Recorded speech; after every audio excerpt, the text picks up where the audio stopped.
tối ngủ mà kiểu ngủ không ngoan ấy thì xong nó bẹp tóc ấy, sáng vội không kịp để đủ thời gian mà để chữa cháy đúng không anh? Đúng rồi, mình từng cắt ở level 1 rồi. Lần gần nhất anh cắt ở level 1 anh cắt ở đâu? Gần đây là mình ở tỉnh, nói chung là ở tỉnh thì đương nhiên là trình độ cắt thì nó mình cũng không ưng lắm.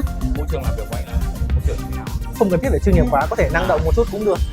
Cá nhân anh thì anh thích tóc ngắn hơn đúng không? Đúng rồi, đúng tóc rồi. này hiện tại thì vẫn đang hơi ngắn. Phần tóc của anh nó có bị bò liếm ở phần mái này. Đúng rồi. Đấy, nên là tóc nó sẽ luôn luôn là bị bẹp. Một là em có thể tỉa mỏng phần trên này, và thứ hai là có thể mình can thiệp, mình xử lý thêm uốn hoặc là chỉnh nếp ở phần mái này để định hình form tóc. Thì như thế giải quyết được đúng cái vấn đề anh đang gặp phải, đấy là buổi sáng anh không có nhiều thời gian để chảy vuốt. Bắt đầu từ cái phần trên đỉnh tai này mình sẽ cắt cho nó thẳng lên, tạo ra cảm giác gọn gàng, cho thoải mái. Đồng nghĩa việc là phần đằng sau gáy này của anh cũng sẽ được gọn đi, độ dài nó chỉ cần rơi vào đúng cái điểm cơ của nó thì tự dưng cái phần này nó sẽ giải quyết được, anh không còn gặp vấn đề nữa.